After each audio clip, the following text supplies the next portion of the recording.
Baiklah, Assalamualaikum warahmatullahi wabarakatuh. Alhamdulillahirabbil alamin. Wassalatu wassalamu ala nabi wa ala alihi wa ashabihi ajmain. Hadirin yang dirahmati Allah, kita bersyukur pada Allah karena pada malam hari ini kita diizinkan Allah untuk dapat mengadakan kajian yang mana setiap Jumat malam kita selalu sediakan waktu untuk membahas ayat-ayat Allah. Nah, pada malam ini kita sudah sampai kepada penghujung surat Al-Isra yang tentunya pada pertemuan selanjutnya kita akan masuk pada surat yang baru, rencananya surat apa? Al-Kahfi. Nah, para hadirin, ada urutan surat yang kita bahas selama ini, ya. Terutama kita kira-kira beberapa bulan yang lalu kita masuk urutan surat, itu surat dari surat 16 ya, surat An-Nahl ya. Kemudian masuk surat Al-Isra, kemudian masuk surat Al-Kahfi nanti.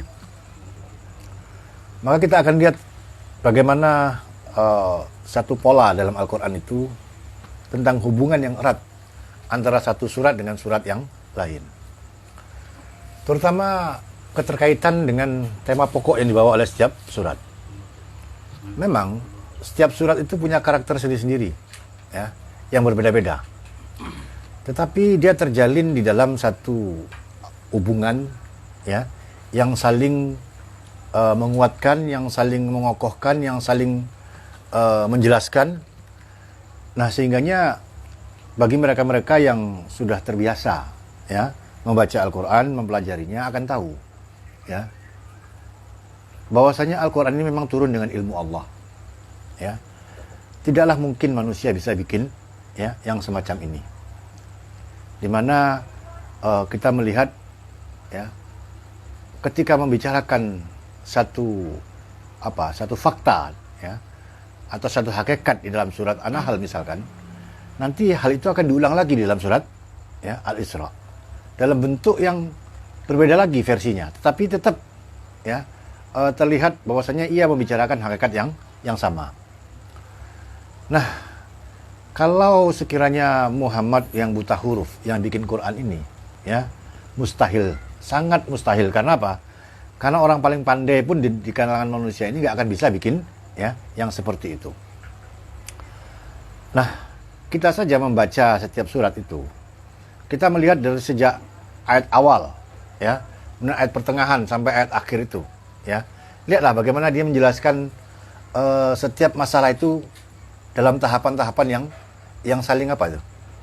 Tahapan yang tahap demi tahap, sehingga kita melihat satu pengetahuan yang utuh di dalam satu surat yang kita baca.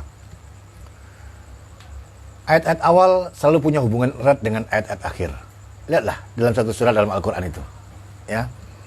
Nah, mungkin kita masih ingat apa kira-kira surat awal, ayat awal dalam surat Al-Isra ini bicara tentang apa dia? Ya. Kita melihat pada ayat awal saja Al-Quran ini sudah bicara tentang satu masalah gaib, ya, masalah mukjizat, yaitu Isra, ya, Muhammad, ya, Rasulullah dari Masjidil Haram ke Masjidil Aqsa, ya. Kemudian dilanjut dengan apa? Dengan Mi'raj ke ya Sidratul Muntaha. Nah, peristiwa ini jelas satu peristiwa yang boleh dikatakan mukjizat, ya, karena ini tidak akan terjadi kecuali memang kehendak Allah menjadikannya seperti itu. Kenapa peristiwa mukjizat itu hanya dialami oleh Rasulullah saja, tapi tidak dialami oleh ya kaum muslimin, ya. Nah, ini untuk menjelaskan kepada kita ya bahwasanya apa yang diterangkan pada ayat 1 menjelaskan salah satu inti tujuan Rasulullah itu dimi'rajkan Allah, ya, adalah Allah tidak memperlihatkan kepada beliau ayat-ayatnya. Nah, sehingga cukuplah bagi umat Islam ini untuk menerima informasi mengenai apa yang dilihat oleh Rasulullah itu, ya. Maka dari informasi yang dari Rasulullah ini sudah cukup bagi orang-orang mukmin untuk beriman, mempercayai mukjizat tadi. Ini kan satu mukjizat. Makanya pada ayat-ayat akhir surat ini, yang sebelumnya itu bicara mengenai Fir'aun, Allah sudah menunjukkan mukjizat itu kepada satu bangsa, ya, seperti bangsa Mesir pada waktu itu dengan Fir'aun itu, ya. Sedemikian rupa mukjizat itu dilihat oleh mereka, tapi tetap tidak menjadikannya beriman, ya. Makanya ayat-ayat kemarin kita bahas, ya, kepada Musa dibawakan apa? 9 mukjizat, ya. 9 mukjizat yang dapat dilihat oleh Musa dan kaumnya itu, oleh Fir'aun dan kaumnya itu. Tapi walaupun mereka telah melihat mukjizat, ternyata hati manusia itu tidak bisa diyakinkan hanya dengan mukjizat. Ya, tetap saja yang Fir'aun itu, ya, pada akhirnya kafir. Terlebih lagi bangsa Yahudi itu yang ikut hijrah bersama-sama Musa. Bukankah mereka lihat bagaimana Laut Merah itu terbelah? Mereka melaluinya, mereka mengalaminya peristiwa tadi itu. Tapi apa yang terjadi? Ya, ternyata hal itu tidak menjadikan mereka beriman. Nah, kemudian kita lihat tentang satu generasi di awal kaum muslimin ini, ya, yang kita diistilahkan Al-Quran sebagai as-sabiquna awalun, generasi awal. Nah, generasi awal ini kenapa akhirnya mereka bisa beriman dengan Al-Quran itu, ya, secara totalitas? Apa metodenya? Kalau orang mungkin ingin diyakinkan tentang kebenaran daripada risalah Allah ini dengan mukjizat, sebagaimana banyak angan-angan manusia itu kan seperti itu. Nah, sehingga seringkali angan-angan itu berwujud kepada keyakinan-keyakinan tertentu, kepercayaan-kepercayaan tertentu pada tokoh-tokoh tertentu, ya. Nah, kita bicara tentang waliullah misalkan. Bicara tentang apa? Kesaktian ulama-ulama yang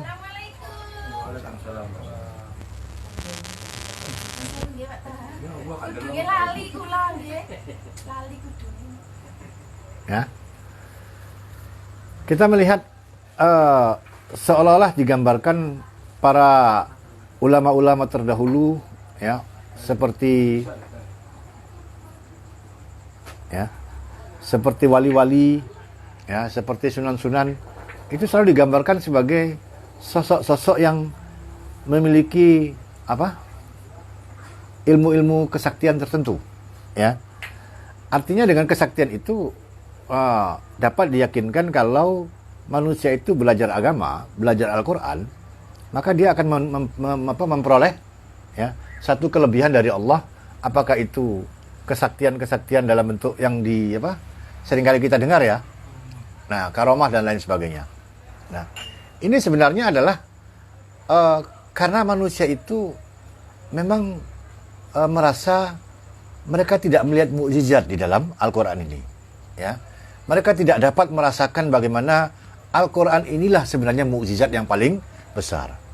Sehingga Allah mengatakan, kalau ada mukjizat lain, contohnya apa mukjizat itu? Kalau ada manusia yang mati, lalu dia bisa hidup lagi, lalu dia bicara tentang apa yang dialaminya dalam kematiannya itu, ya. Atau kalau manusia melihat ada gunung yang berjalan, ya, gunung bisa berjalan, maka mukjizat seperti itu belum ada apa-apanya dengan Al-Quran ini. Siapa di antara kita yang bisa melihat mukjizat Al-Quran ini?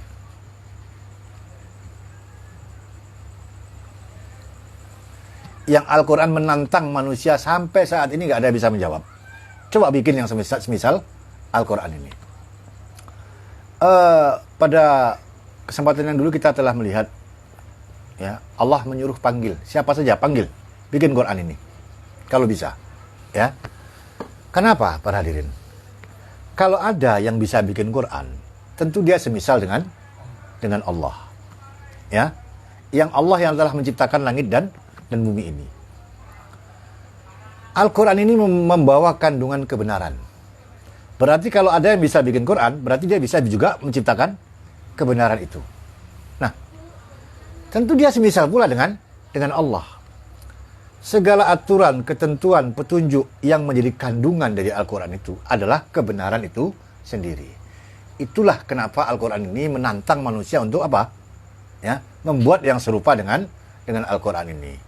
Nah, sampai sekarang ya tidak ada yang bisa menjawab tantangan Al-Quran ini, ya, sehingga tetaplah manusia akhirnya meletakkan Al-Quran ini memang sebagai mukjizat yang tidak bisa ditawar-tawar. Tetapi alangkah anehnya manusia ini, walaupun mereka melihat mukjizat Quran ini. Quran ini sesuatu yang tidak bisa diotak-atik oleh manusia. Ayat sendiri sudah menjamin, kalau Allah menjamin Quran ini nggak bisa dipalsukan. Ya. Padahal sudah ribuan kali orang kafir itu mencoba memalsukan Al-Quran ini. Allah sudah menjamin Quran nggak bisa dipalsukan. Dia akan terjaga secara abadi sampai hari kiamat. Kalau Al-Quran bisa dipalsukan, nggak bisa kita bayangkan apa yang terjadi bagi umat manusia ini. Pasti ini bukan risalah yang terakhir. Kenapa? Kalau manusia membaca petunjuk yang palsu, yang bukan dari Allah, apa akibatnya? Tentu yang akan mereka amalkan adalah kebatilan itu. Ya, karena kebatilan itu berasal dari manusia. Nah, para hadirin, salah satu kemukjizatan Al-Quran itu adalah pertama, ya, dia pernah menciptakan manusia, ya, bukan hanya satu, malah dia pernah menciptakan satu masyarakat, ya, satu masyarakat yang sampai sekarang tetap dikenal sebagai satu komunitas yang belum ada duanya. Pernah dengar Michael Hart kan yang menulis itu, ya, ketika dia telah melakukan penelitian sampai 30 tahun, maka dia tidak punya pilihan kecuali menempatkan manusia paling berpengaruh itu siapa? Muhammad. Ya.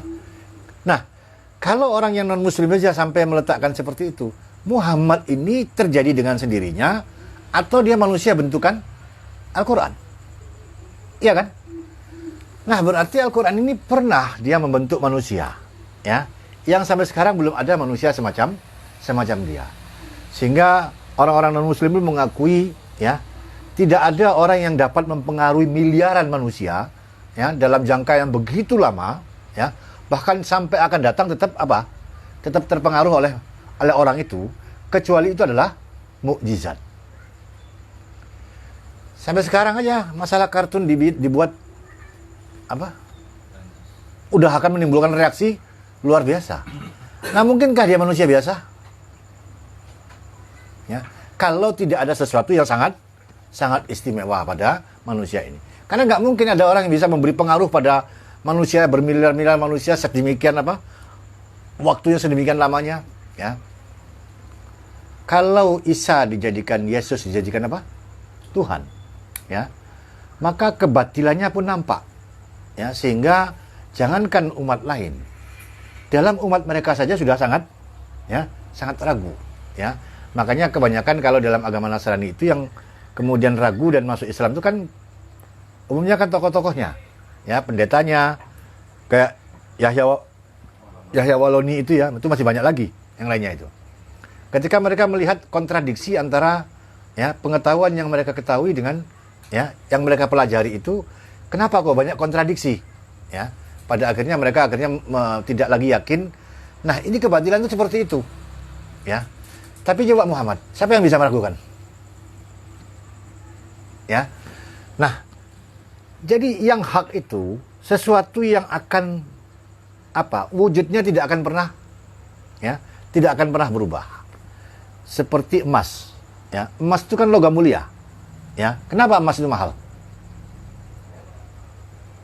Ya. Karena emas itu kan boleh dikatakan dia istilahnya abadi kan. Dia tidak, kalau dalam kimianya kan dia tidak, namanya juga mulia, ya. Logam mulia, dia nggak bisa nggak mau bercampur dengan yang lain, ya, dengan zat apapun dia nggak mau, ya. Kalaupun dia kotor, bersihkan aja, tetap emas. Tapi kalau besi udah campur baur dengan yang lainnya. Hanya emas yang tidak seperti itu. Makanya emas ini jadi mahal, ya. Nah, para hadirin, itulah salah satu bentuk al-haq itu seperti itu, ya. Al-haq itu ketika dia wujud, ya, maka dia akan bertahan, dia akan abadi, ya. Seperti itulah kebenaran itu. Makanya Allah bersumpah ketika dengan watini wa zaitun, demi buah tin dan buah zaitun, ya. Waturisinina wa hazal baladil amin. Demi Bukit Sinai dan demi kota yang aman ini.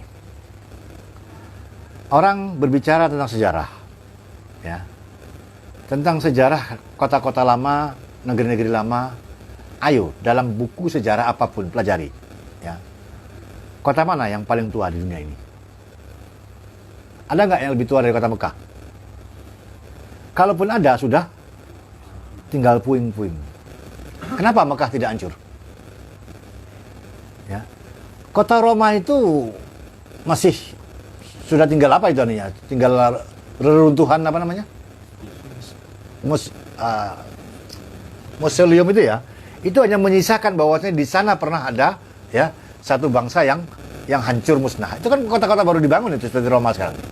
Walaupun dia menempati kota Roma yang dahulu, ya. Tidak ada tempat-tempat yang tua yang bisa bertahan kalau masyarakatnya itu mengamalkan kebatilan. Nah, makanya ya wahazal baladil amin.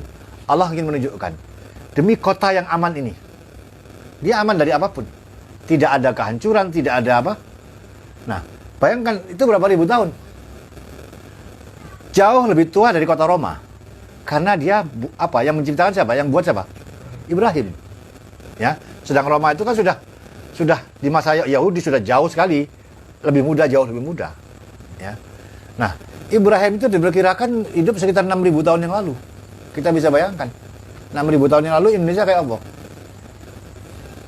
Ya.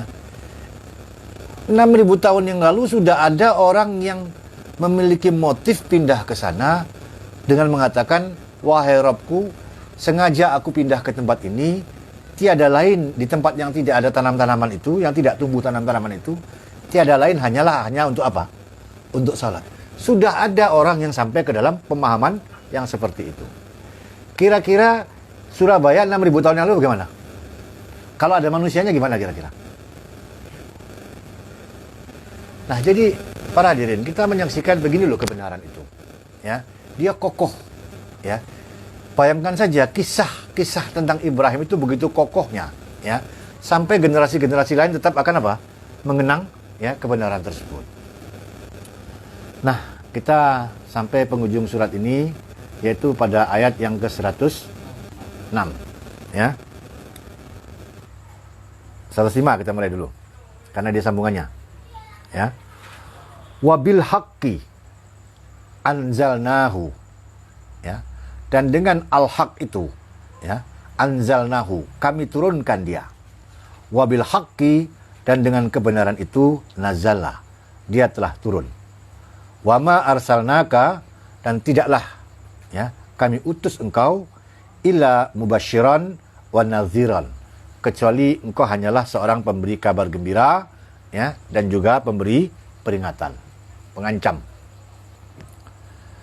Nah, jadi apa Al-Qur'an itu? Ya.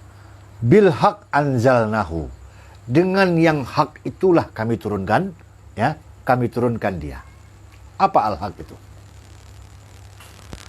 Al-haq itu adalah materi yang menyusun alam semesta ini. Al-haq itu tiang-tiang yang menyangganya sehingga alam semesta ini kokoh, ya, abadi. Ya. Al-haq itulah pengaturannya. Ya. Al-haq itu yang menjadi hukum yang mengatur segala sesuatu di alam semesta ini. Jadi, Al-Quran itu bahagian daripada kitab semesta. Ia adalah kebenaran yang juga kebenaran yang mengatur alam semesta ini. Jadi kita bayangkan, manusia ini kalau cawe-cawe aja masalah alam ini apa yang terjadi? Kerusakan. Ya. Pasti orang mengatakan biarlah alam itu bekerja sendiri. Ya. Kalau manusia ikut-ikut apa yang terjadi? Ya. Kalau kita lihat misalkan di Discovery Channel itu apa dunia fauna misalnya, dunia satwa ya. Kita disuruh melihat bagaimana singa itu memakan apa? Babi, satu keluarga dari yang besar sampai yang kecil. Mungkin dalam alam pikiran kita ingin melindungi babi tadi itu, ya. Tetapi tidak diperbolehkan karena apa? Karena kalau kita ikut-ikut, rusak seluruh pengaturan alam ini. Nah, kalau rusak pengaturan alam ini, ya, maka dia berakibat pada ya bidang-bidang yang lain. Jadi manusia itu hanya bisa merusak alam. Tidak bisa manusia itu ikut-ikutan mengatur alam. Kenapa? Karena pengetahuan manusia yang terbatas terhadap kebenaran itu sendiri. Ya. Nah, sekarang kenapa Allah turunkan kebenaran itu? Karena yang ada dalam diri manusia, yang diamalkan oleh manusia adalah kebatilan itu, yang berasal dari manusia itu sendiri. Jadi Al-Quran ini apa? Al-Haq. Ya, inilah kebenaran. Inilah kebenaran yang dicari-cari oleh manusia. Bukankah manusia itu mencari kebenaran? Ya, apapun interaksi manusia itu, yang dicari pasti kebenaran. Jadi Allah menjelaskan kepada kita, kebenaran inilah yang Dia turunkan. Yang dibawa oleh Al-Quran ini adalah kebenaran itu. Ya, nggak perlu kemudian kalau sudah Allah turunkan kebenaran, masihkah perlu kita mencari-cari kebenaran dari ya jalur yang lain? Nah, kemudian Allah mengatakan wabil haq nazala, dan bil haq nazala, dengan kebenaran itu Dia telah turun. Para hadirin, Al-Quran ini telah kita terima ya dalam bentuk satu kitab 30 juz 6.000 sekian ayat ya 114 surat. Sebagaimana pikiran-pikiran manusia ketika Rasulullah turun membawa wahyu. Hari ini Rasulullah bicara wahyunya ini. Besok lain lagi wahyu yang dibicarakan. Sehingga orang kafir itu ada mengatakan, kok wahyu tidak turun sekaligus? Ya, kadang-kadang Rasulullah ditanya, tunggu dulu belum ada wahyu. Kalau belum ada wahyu, beliau tidak bisa berpendapat. Kalaupun berpendapat, itu pendapat pribadi. Ya. Maka orang bertanya, kenapa Al-Quran tidak diturunkan sekaligus? Nah, sebagaimana Taurat dan Injil. Dua kitab itu diturunkan Allah sekaligus. Apa yang terjadi? Ya. Ternyata manusia sulit sekali untuk bisa mengamalkannya. Ya. Nah, Al-Quran ini turun dengan metode yang unik. Dia turun sesuai dengan kebutuhan. Ketika memasuki satu urusan yang perlu penjelasan, perlu pengarahan, maka turunlah wahyu berbicara tentang hal tersebut. Wahyu pertama turun untuk menjelaskan kepada manusia pokok-pokok prinsip-prinsip dalam dirinya ya, yang mesti dirubah terlebih dahulu sebelum dia menerima wahyu-wahyu yang selanjutnya. Ya. Begitu Al-Quran itu turun, dia sesuai dengan tingkat perkembangan pemikiran, ya, mental, situasi, kondisi. Ketika ada kondisi, ada situasi yang benar-benar ada, baru turun Al-Quran itu. Jadi Al-Quran itu turun berdasarkan fakta yang ada, bukan realitas. Ya, Quran tidak berasumsi tentang sesuatu. Ya, Quran bicara tentang fakta yang benar-benar terjadi. Kalau fakta itu ada, maka akan turun wahyu untuk memperjelas hakikat masalah tadi itu. Ya, kalau manusia kan nggak berasumsi dulu kan, ya, lalu dia bikin hipotesis atas satu masalah. Nah, sekarang kita melihat Al-Quran tidak bicara seperti itu. Bisa saja Allah menurunkan Quran ini satu buku langsung, ya, lalu disuruhlah Rasulullah dan para sahabat belajar studi Quran. 3 tahun, 4 tahun, tamat. Sudah menguasai Quran. Ternyata nggak begitu. Ya. Jadi, dia telah turun dengan cara yang unik. Ya, diturunkan Allah setahap demi setahap sesuai dengan perkembangan masalah. Ketika Al-Quran membolehkan poligami sampai 4 orang. Al-Quran sedang bicara dengan tataran teori atau fakta sebenarnya? Hah? Fakta yang benar-benar ada dalam diri manusia. Kalau kita ambil semacam hukum dalam hukum-hukum agama Nasrani yang mengharamkan poligami, ya, apa yang terjadi? Dalam hukum Nasrani itu pertama, ya, para pastor itu nggak boleh kawin, suster juga nggak boleh kawin. Nah, hukum ini benarkah dari Allah? Kalau bukan dari Allah, pasti dia akan bertentangan dengan fitrah manusia. Ya, makanya ketika tahun-tahun kemarin itu Vatikan mesti mengeluarkan uang sampai triliunan rupiah, ya, hanya untuk apa? Untuk memberi ganti rugi terhadap orang-orang yang dicabuli oleh para pastor. Agama itu bertentangan dengan fitrah. Ketika mereka melarang manusia poligami, apa yang terjadi? Sama saja kita mengatakan begini. Poligami itu tidak boleh, ya, karena tidak baik. Nah, tapi sebenarnya ketika kita menentang poligami, bukankah kita menutup mata sebenarnya atas fakta-fakta yang ada? Ya, bahwasanya akan ada orang yang memang memerlukan istri lebih dari satu. Itu fakta. Ya. Bahkan kita melihat pada kenyataan, ternyata jumlah wanita lebih banyak dari jumlah pria. Itu fakta kan? Nah, karena itu Al-Quran bicara membolehkan poligami. Ini contoh satu masalah saja. Ya. Makanya hukum dalam Islam itu, dalam Al-Quran itu, memang dia berbicara atas masalah yang benar-benar ada dalam masyarakat manusia. Jadi, tidak berteori, tidak berasumsi, ya. Dia betul-betul ada. Nah, inilah bilhaq itu. Ya. Bilhaq anzalnahu wa bilhaq nazala. Ya, jadi metode turunnya benar, dia turun dibawa oleh yang benar pula, ya, Jibril, Rasulullah, para sahabat, ya, sampai ke tangan kita sekarang ini. Ya, Allah menjamin Al-Quran itu tidak mungkin bisa dibawa oleh siapa? Hah? Oleh setan. Setan tidak mungkin bicara tentang Al-Quran. Ya, itu sudah kita pelajari dalam Asy-Syu'ara, udah belajar kan ya. Setan itu nggak akan bisa menerima Quran itu, dan tidak akan bisa dia istilahnya membawa Al-Quran itu nggak bisa. Ya. Nah, jadi ibaratnya itu ini adalah kitab yang terjamin. Artinya dia tidak bisa dibawa oleh ya katakan oleh setan, sebagaimana setan itu bisa saja bermain dalam hukum Islam, tapi tidak untuk Al-Quran. Ya. Nah, kemudian kita lihat wa ma arsalnaka ila mubasyiran wa naziran. Nah, kami tidak mengutus engkau kecuali hanya pemberi kabar gembira, ya, dan juga pemberi peringatan. Kami hanya utus engkau sebagai penyampai. Lalu engkau beri kabar gembira kepada mereka-mereka yang membenarkan apa yang ada yang engkau sampaikan itu. Ya, atau engkau ancam orang yang tidak mau. Kalau mereka tidak mau menerima, ya, mereka akan tanggung resikonya dengan penolakan mereka terhadap apa yang didakwahkan oleh Rasul.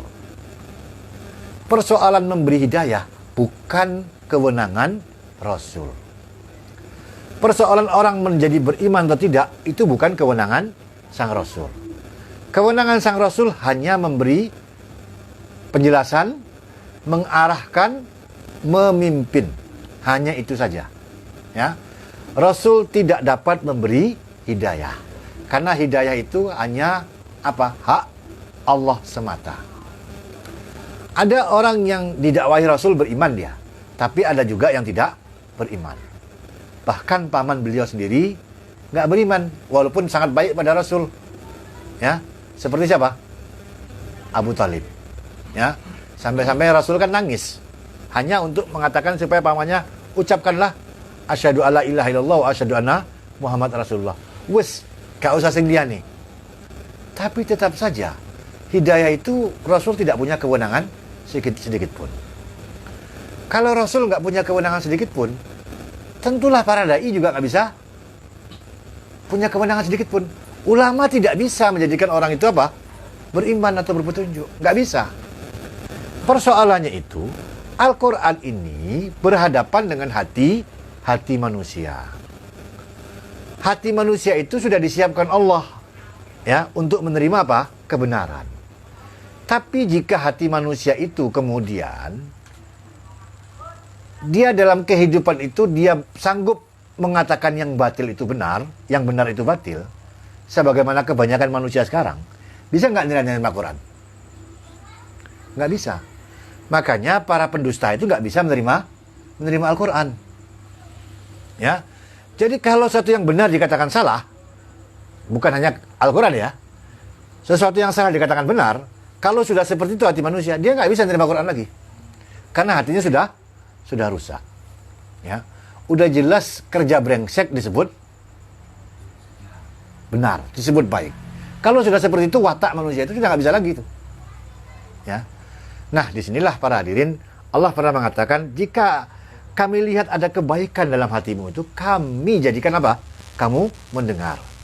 Tapi kalau kami lihat nggak ada lagi kebaikan di sana, ketika kebenaran itu kamu katakan batil, yang batil kamu katakan benar, ya, maka selesai, tamat sudah.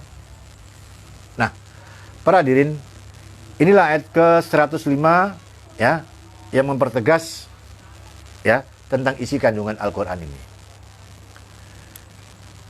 Jadi Al-Quran ini nggak main-main. Kalau Anda tidak bersungguh-sungguh dengan Al-Quran ini, kalau kita ya nggak bersungguh-sungguh dengan Al-Quran ini, kita remehkan Al-Quran ini, sebenarnya yang kita remehkan itu apa? Hah? Ya pasti. Nah, kebenaran itu. Kita yang nggak ingin dengan kebenaran itu. Bagaimana kira-kira manusia kalau nggak ingin dengan kebenaran? Ya. Sekarang orang berperkara di pengadilan. Yang dicari apa? Hah? Benarkah kebenaran? Kalau yang merasa terzalimi, dia ingin cari kebenaran, keadilan itu. Kebenaran itu kan identik dengan keadilan. Keadilan itu kan kebenaran. Kalau dia dizalimi. Tapi kalau dia nggak dizalimi, ya. Nah, jadi kita hendaklah menatap Al-Quran ini. Inilah kebenaran yang diturunkan Allah. Allah lah yang tahu kebenaran itu, ya. Jadi jangan kita berselisih dengan Al-Quran. Karena kalau kita berselisih dengan Al-Quran, kita berselisih dengan kebenaran itu sendiri. Orang kalau nggak mau membuka Al-Quran, berarti dia nggak suka dengan kebenaran itu. Dia tidak ingin tahu yang benar itu. Ya. Nah, selesai kan? Kalau manusia sudah nggak ingin tahu yang benar. Ya. Jadi, ada orang yang begitu pasif dengan Al-Quran itu karena memang nggak ingin benar. Ya. Nah, itu kira-kira salah satu bentuk filosofis yang digambarkan dalam ayat ini. Kemudian, diteruskan. Wa Qur'anan. Dan sebagai satu bacaan. Ya. Sebagai satu bacaan. Quran itu kan bacaan. Ya. Faraqnahu, kami pilah-pilah dia. Asal kata firqah itu kelompok.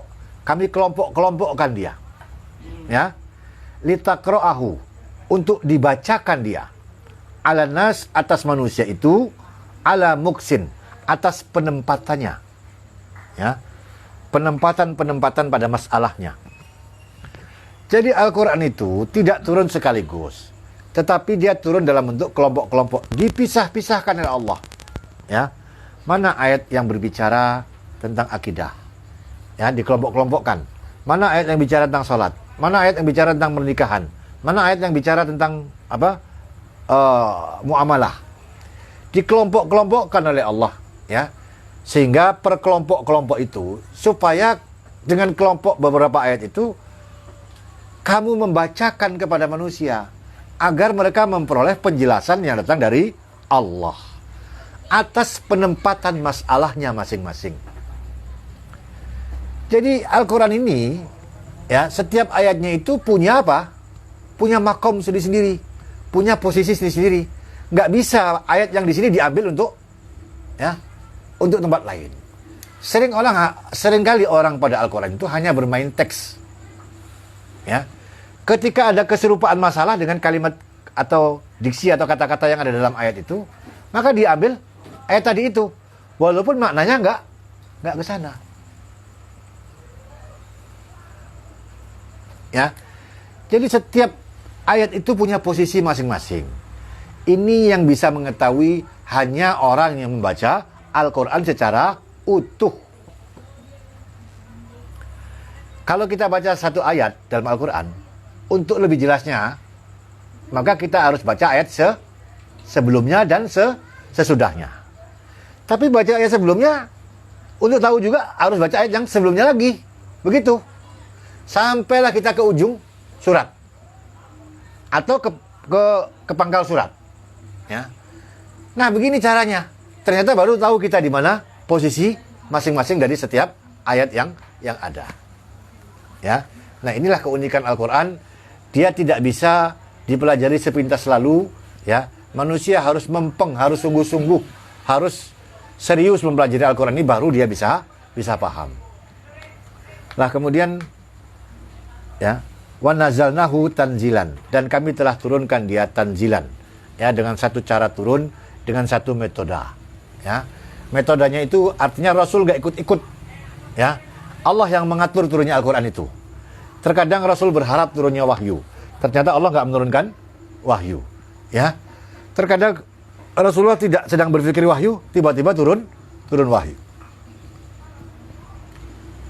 Jadi dia turun dengan satu metode yang diturunkan oleh Allah. Kemudian, kul katakanlah, aminu bihi, ya, hendaklah kamu iman dengannya. Aula tu'minu, atau kamu tidak iman dengannya. Ya, katakan Muhammad, katakan kepada orang-orang yang telah sampai Al-Quran itu kepada mereka. Ya, kamu iman atau kamu tidak iman, ya, istilahnya sama saja. Kenapa? Allah mengatakan, innalladzina utul ilma, sesungguhnya orang-orang yang telah didatangkan ilmu, ya, min qablihi, dari sebelumnya, ya, idza yutla alaihim, jika dibacakan atas mereka, yakhiruna, mereka menyungkur, li asqanihim, ya, atas dagu-dagu mereka. Untuk dagu-dagu mereka, ya, sujadan, ya, mereka bersujud. Apa yang dimaksud menyungkurkan dagu? Dagu itu mana, ya? Dagu. Ini dagu namanya kan? Ya.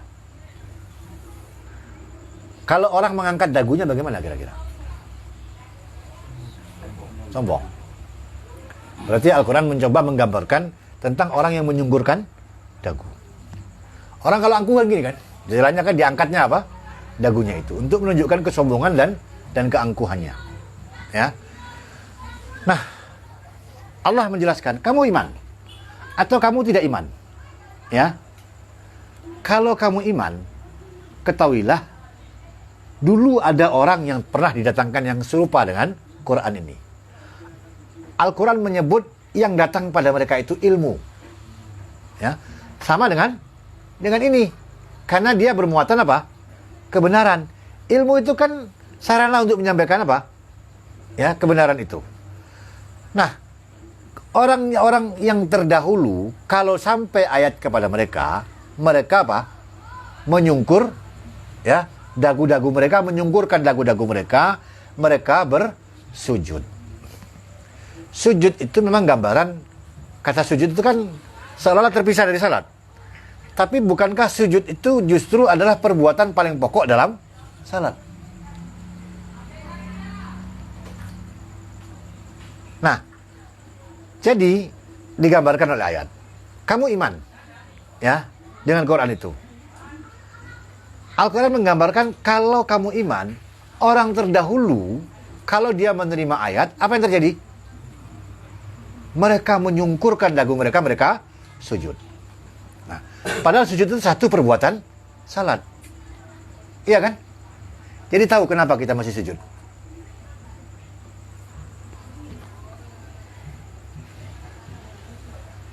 Kita sujud, kita salat itu kan menghadap ke Allah. Kita hadapkan ini wajahtu wajhiya, ya. Sesungguhnya inilah wajahku, ya. Wajhiya, wajah yang dia itu apa? Menghadap ke wajhiya lillazi fatara samawati wal ard. Menghadap kepada yang telah merancang penciptaan langit dan bumi ini. Hanifah muslimah. Saya secara sadar menyatakan diri sebagai orang yang muslimah. Wa ma'ana minal musyrikin. Saya bukan orang musyrik. Itu sudah nyata-nyata kita buka dalam salat. Nah, ketika di hadapan Allah, yang kita kemukakan di hadapan Allah itu apa? Yaitu di awal. Tapi yang pokok apa? Membacakan Al-Quran kepada Allah. Bukan menjelaskan Al-Quran kepada Allah, tetapi menyatakan kepada Allah kalau wahyu yang telah diwahyukannya itu telah sampai kepada kita. Ya, kita baca berulang-ulang di dalam salat untuk menjelaskan ini loh wahyu yang diturunkan Allah. Saya mengerti isinya, saya pahami, lalu kita sikapi dengan apa? Dengan ruku dan sujud. Itulah gambaran diri kita, ya, ketika kita salat. Dan itu pula gambaran diri orang-orang yang beriman ketika dia mesti berhadapan dengan Rabb-nya. Nah, kita bayangkan, kita baca Quran ketika salat. Tapi di luar salat kita batalkan apa yang kita baca tadi. Jadi erat kan kaitannya Quran dengan salat ini? Iya kan? Nah, kenapa kita mesti membaca satu surat di dalam Al-Quran itu? Karena itu, ya. Karena kita menyatakan diri untuk selanjutnya kita akan sikapi dengan sujud. Sujud itu kan gambaran orang yang menyerah total, ya, yang tidak punya lagi keinginan, syarat, penolakan dan lain sebagainya. Pokoknya menyerah total, apapun yang diperintahkan saya siap untuk melaksanakannya. Nah, inilah gambaran dari sikap hamba Allah yang sesungguhnya. Jadi para hadirin, kamu beriman atau kamu tidak beriman, kalau kamu tidak beriman, ada orang yang seperti ini. Kalau kamu beriman, ada pula orang yang seperti ini. Nah, jadi dengan demikian kita menjadi paham, ya, bahwasanya menaikkan dagu itu adalah bersikap angkuh kepada Allah. Apa itu? Menganggap enteng apa yang diturunkan Allah ini. Kalau manusia nggak mau buka Quran, berarti dia tidak butuh dengan Allah, tidak butuh kebenaran, ya. Dia tidak ingin tahu kebenaran yang diturunkan Allah itu, ya. Kalau begitu kata Rasulullah, nanti di akhirat juga begitu. Allah juga tidak butuh dengan kamu. Bisa dibayangkan, kalau sekarang di dunia air ada, makanan ada, di akhirat itu tidak ada sama sekali, dan tidak ada yang bisa mengadakan yang seperti itu. Kalau sekarang orang kafir masih bisa makan, bisa minum karena ditolong oleh Allah, ya. Tapi nanti seperti diceritakan dalam surah Al-A'raf, itu nggak ada semuanya itu, dan tidak ada yang bisa mendatangkan air, tidak ada yang bisa mendatangkan makanan. Nah, ketika itu, ya, ketika kehausan itulah baru Allah memperhatikan orang-orang yang seperti itu. Itu surah Al-A'raf yang menceritakan keadaan seperti itu.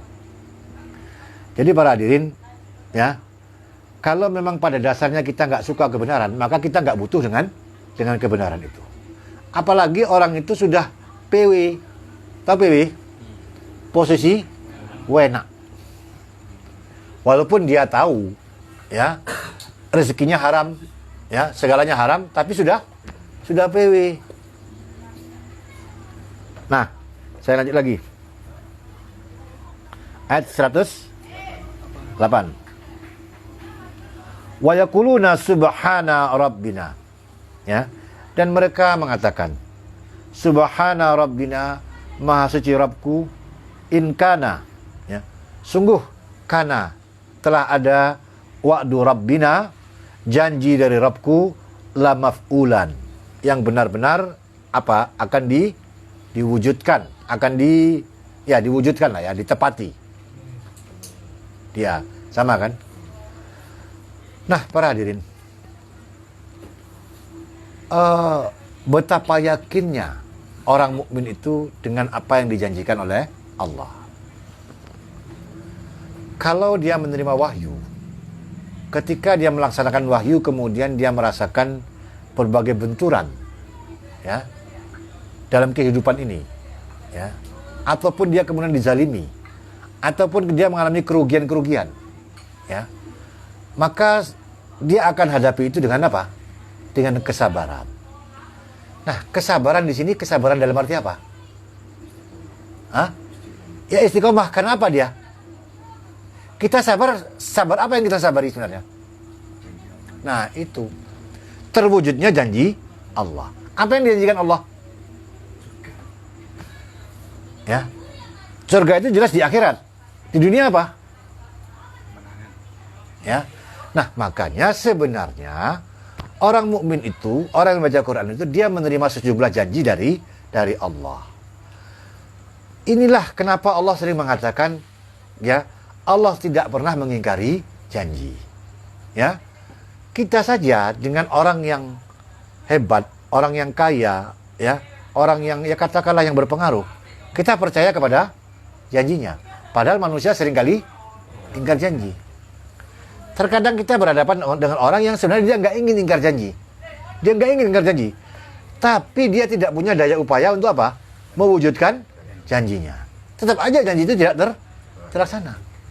Apalagi yang kayak Pinocchio itu. Ya, yang janji sana, janji sini. Itu manusia. Itu saja banyak yang percaya. Nah, bayangkan saja. Kalau Allah yang berjanji, lalu Allah yakinkan Allah tidak pernah mengingkari janji.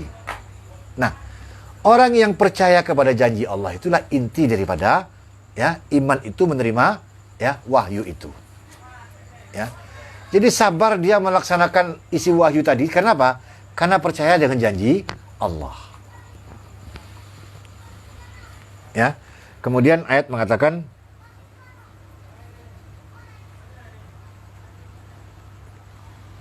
Subhana rabbina in kana wa'du rabbina la maf'ulan. Pertama dia pakai kata-kata subhana. Ya, untuk menunjukkan ya betapa tauhidnya. Subhana rabbina. Ya, maha suci Rabbku. Ya. Maha suci Rabbku. Kita akan telah belajar apa yang dimaksud dengan subhana. Tidak ada yang salah dari yang diturunkan oleh Rabbku itu. Tidak ada kesalahan, tidak ada kealpaan, tidak ada kekeliruan. Itu kan bahasa untuk menggambarkan subhana tadi itu, maha suci Rabbku itu. Maha suci Allah itu dari segala yang disifati oleh makhluk. Makhluk ini apa sifatnya? Nah, kalau sering mengatakan, saya jadi menung saya lah, gone salah. Ya. Maha suci Rabbku dari yang salah itu, dari sifat-sifat manusia itu, ya, yang lupa lah, yang salah lah, yang mangkir lah, macam-macam. Ya. Jadi alangkah mantapnya mereka itu menerima wahyu. Jadi yang subhanallah itu bukan hanya sekedar dilafazkan. Ayo kita zikir, subhanallah, subhanallah, subhanallah. Tetapi itu berubah menjadi satu keyakinan, wahyu yang turun itu adalah bersih dari sifat-sifat Allah yang bersih daripada sifat-sifat kemakhlukan kepada Allah itu. Nah, jadi ini daya penerimaan orang-orang mukmin itu seperti itu. Ya. Makanya Allah mengatakan sabbihisma rabbikal a'la. Sucikanlah nama-nama Rabbmu yang maha tinggi. Ya. Tidak ada keraguan-raguan, tidak ada yang salah ya dari wahyu yang turun tersebut. Nah, kemudian Allah mengatakan wa yakhiruna lil asqani, dan yakhiruna lil asqani, mereka merebahkan, menyungkur lil asqani, yang atas untuk ini dagu mereka itu, yabquna, ya, mereka menangis, wa yaziduhum, dan menambah bagi mereka khusyuan, ya, semakin khusyuk. Ini juga istilah salat kan? Khusyuk ini kan juga istilah salat kan? Siapa yang pernah nangis dalam salat?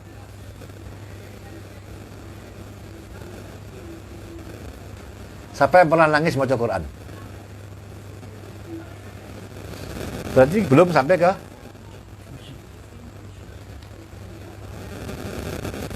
ya.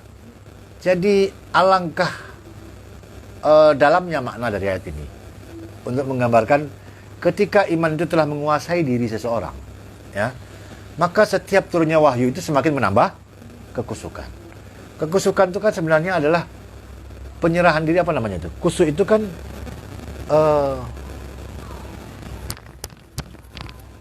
apa orang kalau menghinakan diri itu apa namanya itu? Ya. Semakin kusuk, semakin ini dia ya, semakin merendahkan diri ya.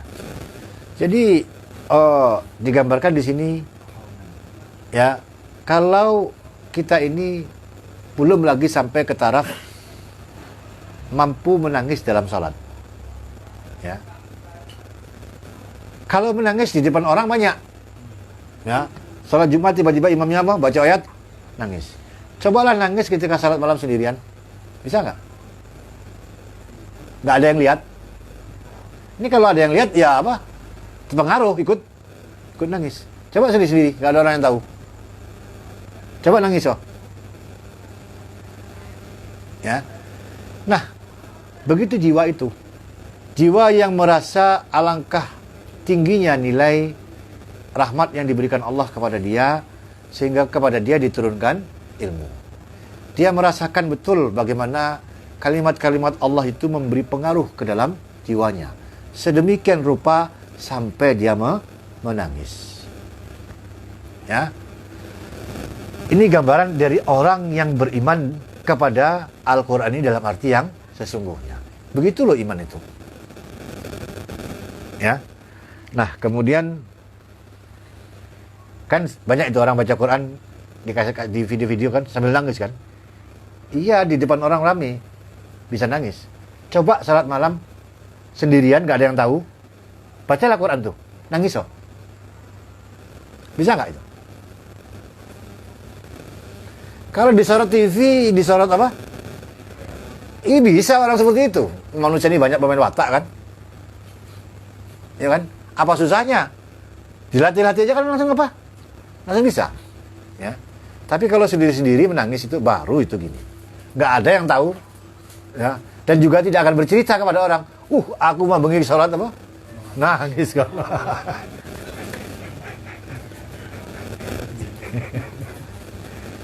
Nah, itu istilahnya ya. Kemudian ya, kalau kita merasakan ini, ya, merasakan betapa nikmatnya Al-Quran ini, betapa besarnya ya kepedulian Allah kepada diri kita. Ya. Rasul diingatkan Allah tentang apa yang beliau terima itu adalah satu nikmat yang sangat besar. Ya. Kita pun begitu, ya. Alangkah sedikitnya orang yang mau duduk, menyediakan diri untuk duduk lalu mendengar uraian Al-Quran itu, alangkah sedikitnya. Ya. Kalau sekedar di rumah tok atau sekedar mendengar orang ngaji, mungkin banyak. Tapi yang mencoba meresapi ya isi Al-Quran tadi itu, ya, lalu detak jantungnya mulai nggak stabil, ya. Nggak stabil itu karena apa? Karena mungkin iling dosa, mungkin iling apa? Tugas yang belum dikerjakan. Ingat diri ini ternyata masih jauh dari ya yang dimaui Allah. Macam-macam perasaan manusia itu. Yang jelas detak jantungnya juga akan berbeda. Nah, ketika seseorang merasakan kepedulian Allah itu adalah dalam bentuk pendidikan Al-Quran ini, dicenderungkan dirinya kepada Al-Quran ini, maka Allah mengatakan wakul alhamdulillah. Ya itu ya. Oh, salah. Maaf. Ayat sebelumnya ya. Qulidullah. Ya. Katakanlah, panggillah Allah. Serulah Allah itu. Panggillah Allah. Ya. Awida'u ar-Rahman. Atau panggil dia ar-Rahman. Ya. Sama itu, ya. Kata Allah sama kata Ar-Rahman itu sama, ya. Ayyama tad'u, ya. Yang mana saja kamu panggil, falahu, maka baginya lah asmaul husna, ya, nama-nama yang indah itu, ya. Jadi kan sering dengar nama-namanya asmaul husna. Asmaul husna itu biro. Siapa yang mengatakan ada 99? Ditambah situknya 100. Kok nama Allah dibatas-batasi? Ya. Nama, kalau manusia diberi nama, dengan Allah, nama Allah itu beda. Ya. Manusia diberi nama dengan sesuatu yang sebenarnya hanya sekedar panggilan saja untuk membedakan satu dengan yang lain. Itu nama manusia. Ahmad, ya. Beda be Hamim. Ahmad itu artinya mulia. Apakah dia mulia? Malam blebese sing gelok. Ya. Hamim itu baju panas artinya. Tapi dingin.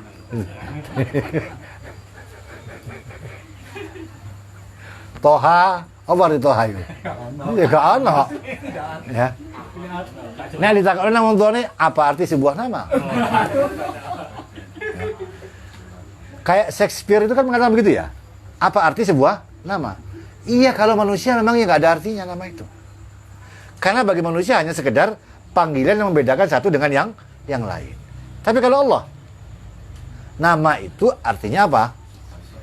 Nah, sifat yang disifatkan kepada Allah. Paham? Jadi Asmaul Husna itu apa? Ya ini bukan dipanggil ya apa? Ya Qadir, ya anu. Bukan itu pengertiannya. Ya. Jadi yang diperintahkan kita dengan Asmaul Husna itu adalah apa? Tadi itu Subhana Rabb, apa tadi itu? Subhana Rabbina, Maha suci Rabbku. Kalau dikatakan Allah itu Al-Alim, betul-betul Allah itu Maha tahu. Ya. Tidak ada yang tidak diketahui Allah. Itu namanya mensucikan Allah. Itu namanya kita memanggil Allah dengan apa? Ya, dengan namanya yang mulia tadi itu. Ya. Jadi kalau di banyak jalan sekarang ini dikasih nama-nama Allah itu. Bahkan kalau di Padang, saya lihat di kota Padang Panjang itu setiap jalan itu dikasih apa? Nah, Asmaul Husna tadi itu. Ya. Jadi bentuk-bentuk kita ini apa ya? Bangsa, ya katakanlah mirip sekali dengan apa? Dengan bangsa yang diceritakan dalam surat Yusuf itu ya. Bangsa yang beriman dalam keadaan semu. Iya kan? Kaum Nabi siapa? Nabi Yusuf, ya. Itu kan sedikit-sedikit subhanallah, masya Allah, ya kan? Wallahi, kan begitu. Beda, sama nggak sama sini? Tapi perangainya bagaimana? Nah, itu yang diceritakan. Ya.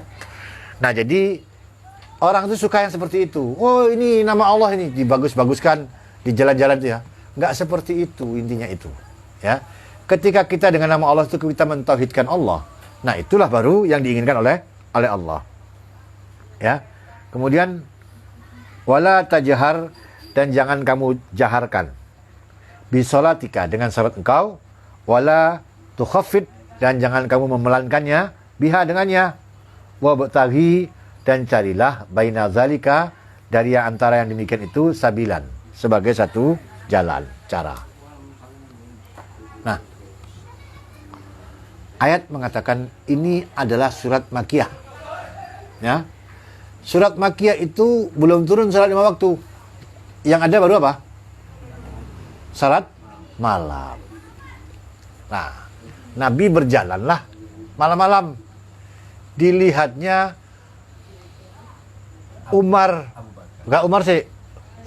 salat malam. Bismillahirrahmanirrahim. Buanter suaranya itu. Sampai berbeki wong turu. Ya. Terus dilewat lagi ke rumah Abu Bakar, malah gak kerungu. Salat apa gak ya? Dirungok-rungokno, ternyata pelan sekali ucapan Abu Bakar itu. Besoknya dipanggillah Abu Bakar dan Umar. Hai Umar, pelankan suaramu. Hai Abu Bakar, keraskan suaramu. Ya. Jadi di tengah-tengah. Tidak teriak-teriak kayak Abu Bakar, Umar, tidak selirih seperti Abu Bakar. Hei Umar, kenapa kamu keras-keras ketika membaca Al-Quran itu? Aku ingin ya Rasulullah, orang-orang yang tidur itu ikut bangun. Kok Koyo ngono mariku. Ya. Abu Bakar, kenapa kamu memelankan bacaanmu? Saya khawatir mereka yang apa? Yang tidur itu terbangun. Nah, ini ayat berarti ini metode khusus di dalam apa? Dalam salat malam. Ya. Kalau dalam salat 5 waktu belum turun. Salat 5 waktu sudah diajarkan secara khusus oleh Rasul di dalam dalam hadis-hadis yang kita pelajari. Wes ngerti cara salat malam? Sama nggak dia dengan salat 5 waktu? Bacanya di antara keras dan lirih. Berarti ada tujuan tertentu yang beda dengan salat 5 waktu. Ya, kita harus baca Iqra bismi rabbikal ladzi khalaq. Nggak perlu orang lain kerungu, tapi kita mendengar suara itu. Ya. Di antara jangan kamu jaharkan suaramu itu, tapi juga jangan kamu pelankan. Jadi nek salat malam ya begitu cara bacanya ya, Quran itu ya. Geremeng. Bukan begitu. Nek salat malam. Kalau salat 5 waktu sudah ada aturannya. Terus saya lanjut. Wa qulil hamdulillah, dan katakanlah segala puji itu hanya bagi Allah. Ya. Jadi tidak ada yang pantas dipuji. Ya. Tidak ada satu makhluk pun yang punya daya upaya, yang punya kemampuan, yang punya kepintaran, yang punya jasa kepadamu. Maka yang bisa dipuji itu hanya Allah. Karena kepadanya lah kembali segala keputusan. Nah, kemudian alladzi lam yatagiz, yang dia itu belum pernah mengambil waladan, anak. Belum pernah Allah itu mengambil anak. Walam yakul lahu, dan belum pernah yakul lahu, ada bagi dia itu syarikun, sekutu. Allah menjelaskan, Allah itu bukan hanya sifatnya yang suci, tetapi juga zatnya. Ya. Jadi sebagaimana yang dituduh orang musyrik dan orang ahlul kitab. Ya, kalau Allah itu mengambil anak. Kalau orang musyrik anaknya perempuan katanya para malaikat itu. Kalau kata orang Yahudi anaknya Uzair. Kalau kata orang Nasrani anaknya adalah Isa, Yesus itu. Ini jelas adalah tuduhan-tuduhan yang mengotori kesucian Allah itu.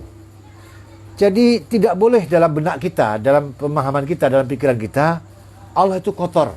Dalam pengertian ada sifat-sifat makhluk di dalam diri Allah itu. Apa itu? Kalau mengambil anak tentu dia butuh. Masa Allah butuh anak? Kalau namanya orang butuh bagaimana? Nah, berarti dia tergantung dengan apa yang dibutuhkannya. Ya, Maha Suci Allah dari berkebutuhan. Ya. Manusia itu butuh anak enggak? Ya. Nah, butuh itu kelemahan. Iya kan? Orang kalau butuh kan lemah berarti dia. Nah, kemudian fi mulki, tidak ada dia mengambil sekutu, dia sendirian dalam kekuasaannya. Tidak ada yang dia perhitungkan sedikit pun dalam kekuasaannya itu. Ya, dalam kerajaannya itu. Ya. Walam yakul lahu, dan belum pernah ada bagi dia waliyun. Ya. Minazulli. Ya. Waliyun, wali itu kalau zamannya aulia, teman penolong, pemimpin pengarah, memberi pengaruh, dari lazulli. Lazulli itu siapa? Dari yang hina itu. Siapa yang hina itu? Manusia. Ya. Belum pernah Allah itu punya wali. Dari siapa? Dari yang hina itu. Ya. Dikatakan Zuli itu debu di telapak kaki itu. Ya. Bagaimana bisa yang hina itu kemudian merasa menjadi wali Allah? Ya. Allah tidak memperhitungkan siapapun juga, nggak ada artinya kamu itu bagi Allah. Sampai digunakan kata-kata hinaan. Dia tidak pernah ada yang pernah menjadikan wali dari yang hina itu. Ya. Yang hina itu makhluknya. Manusia itu hina di hadapan Allah. Ya, yang mulia hanya Allah.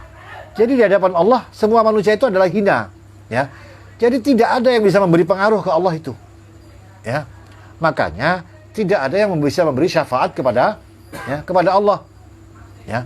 Kalau Rasulullah memberi syafaat itu atas izin Allah, tapi bukan sekedar syafaat, kamu tak kasih syafaat, bukan begitu. Karena ada perintah Rasulullah yang dikerjakannya. Jadi bukan Rasulullah dulu ada kisah ya. Secara tak kayak syafaat. Bukan begitu. Nah, ini yang dipahami orang. Ya. Kalau kita selawat pada Nabi nanti kita dapat syafaat. Kalau kita rayakan mauludnya kita dapat syafaat. Macam-macam pengertian itu. Ya. Jauh dari kenyataan yang sesungguhnya. Nah, pingin mulutan ya wes mulutan aja, enggak usah mengaitkan ke syafaat. Ya, jadi rusak agama jadinya. Nah, kemudian ya, wakabirhu besarkanlah dia takbiran dengan sebesar-besarnya, seagung-agungnya. Ya, jangan sampai ada yang lebih besar dari dia. Ya, apapun juga. Kadang ada orang yang menghadapkan Allah itu dengan negara.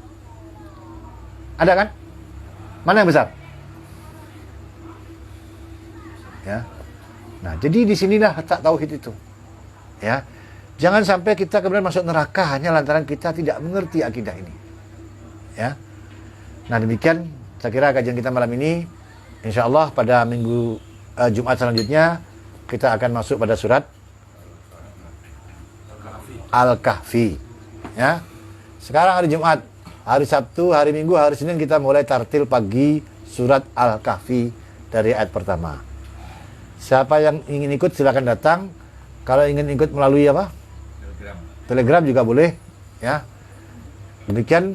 Billahi taufik wal hidayah. Assalamualaikum warahmatullahi wabarakatuh.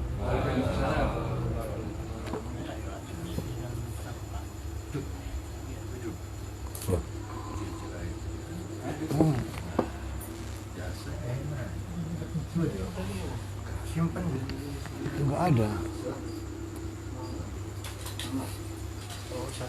Gitu. Ya.